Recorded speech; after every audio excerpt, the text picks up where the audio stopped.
কোনো ওজর ছাড়া, কোনো কারণ ছাড়া ইচ্ছাকৃত ভাবে রোজা ভেঙে ফেলার কথা মাথায়ও আনবেন না। কি বললাম? কোনো কারণ ছাড়া, কোনো ওজর ছাড়া, কোনো অসুস্থতা ছাড়া রোজা ভেঙে ফেলার চিন্তাও মাথায় আনবেন না ইনশাআল্লাহ। মনোযোগ সহকারে একটা হাদিস শুনেন। আল মুস্তাদরাক লিল হাকিমের মধ্যে হাদিসটা আছে, সহিহ ইবনে হিব্বানের মধ্যে আছে। قال رسول الله صلى الله عليه وسلم, নবীজি বলেন, বাইনামা আনা নাইমুন, আমি ঘুমিয়েছিলাম, আতানি রাজুলান,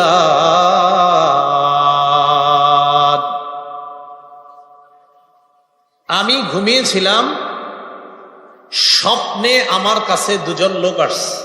স্বপ্নে কয়জন আসছে?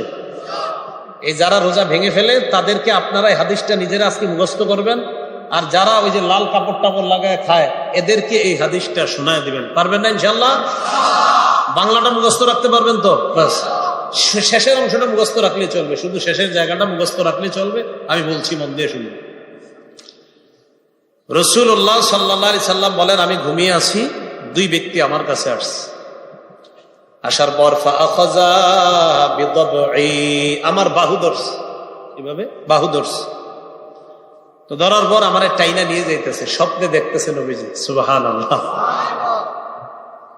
নবীজি বলেন, আমারে নিয়ে যাইতেছে, যাইতে যাইতে দেখলাম ফাআতায়া বি জাবালান ওয়া'রা, আমারে একটা পাহাড়ের কাছে নিয়ে গিয়েছে, আমারে একটা পাহাড়ের কাছে নিয়ে গিয়েছে। তো এই দুর্গম পাহাড়, এই দুর্গম পাহাড়ের সামনে গিয়ে আমি দাঁড়ায় রয়েছি। দুর্গম পাহাড়, এটা সামনে দাঁড়ায় রয়েছি। নবীজিরে নিয়ে গেছে কয়জন? দুইজন।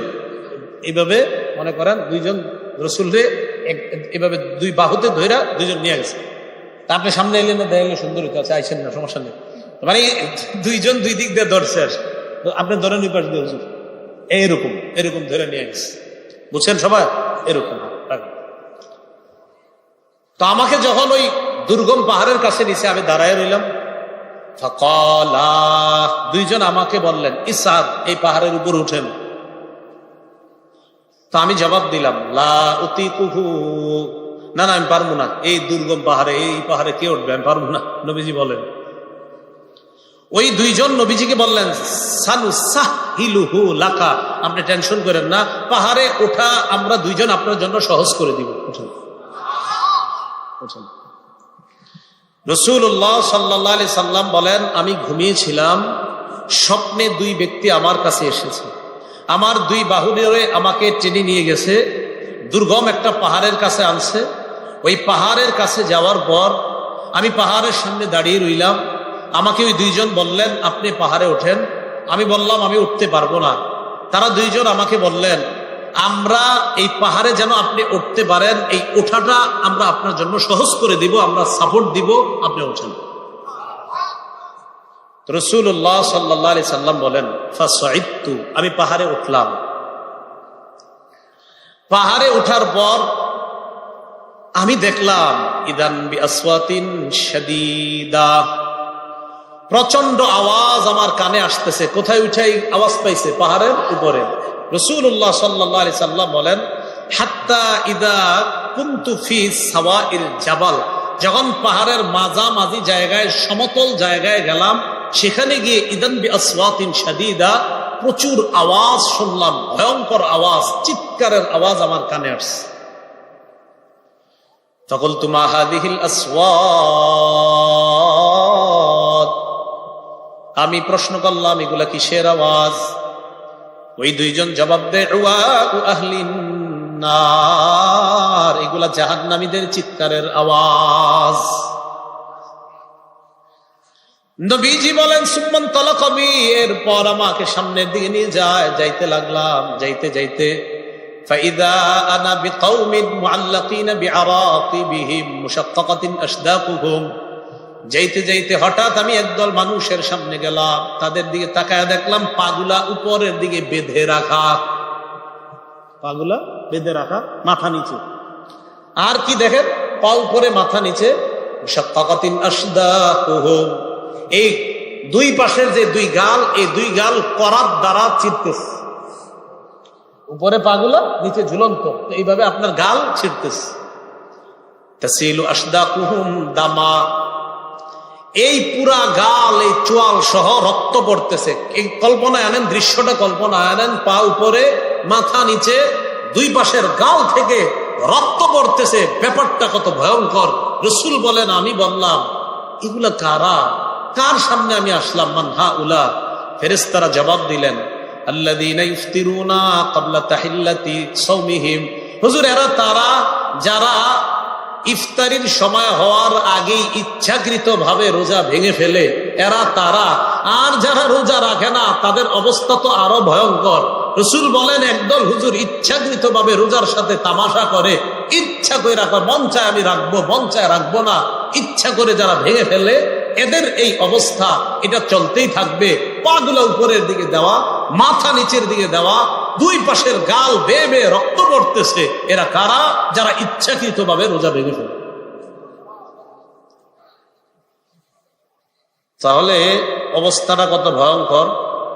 তো পর্দার আড়ালে যারা খায় এদেরকে একটু বলবেন সে তোমার অবস্থা কি ভয়ঙ্কর হবে, একটু চিন্তা করো।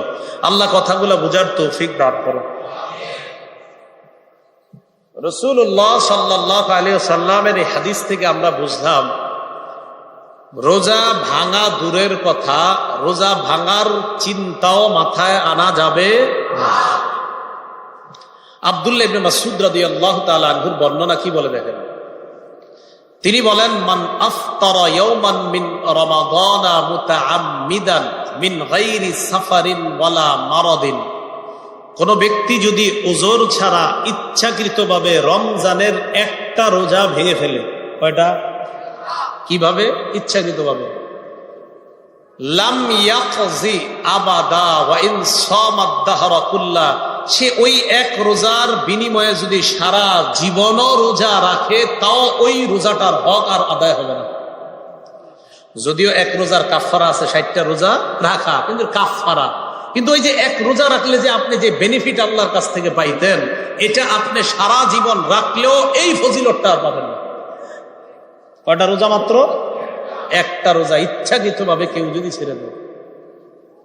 আল্লাহ আমাদের সকলকে যে কথাগুলা বললাম এই কথাগুলোর উপর আমল করার তৌফিক দান করেন। সাহারি খাবেন, সাহারির মধ্যে বরকত আছে। ক্বালা রাসূলুল্লাহ সাল্লাল্লাহু আলাইহি ওয়াসাল্লাম, তাসাহহারু ফাইন্না ফিস সাহুরি বারাকাতান। রাসূলুল্লাহ সাল্লাল্লাহু আলাইহি সাল্লাম বলেন, তোমরা সাহারি খাও, সাহারির মধ্যে বরকত আছে। বলেন তো সবাই, সাহারিতে কি আছে? সাহারি খাওয়ার সময় 2-4টা খেজুর রাখবেন, অন্যান্য খাদ্যের পাশাপাশি 2-4টা খেজুরও খাবেন। আমি প্রতি সাহারিতে আলহামদুলিল্লাহ খেজুর খাই। রাসূলুল্লাহ সাল্লাল্লাহু আলাইহি সাল্লাম বলেন, সাহারিতে খাদ্য হিসাবে খেজুর কতই না নেয়ামতে পরিপূর্ণ খাদ্য। তো সাহারিতে যেই খাদ্যকে আমার নবী নেয়ামতে পরিপূর্ণ বললেন, এটা আমরা মিস করবো কেন? মিস করবো না আমরা। তাহলে একটা হলেও খেজুর খাবেন। যে আমরা ভাত অন্যান্য যা খাই, যে আমার নবীর যে নেয়ামতের কথাটা বলছে, এটা আমরা কেউ মিস করবো না। তাহলে সাহারি টোটালটা বরকত। আবার ওই বরকতের মাঝে রাসূল আলাদা একটা স্পেশাল নেয়ামতের কথা বলছে, খেজুর। তো ওটা আমরা খাবো ইনশাআল্লাহ।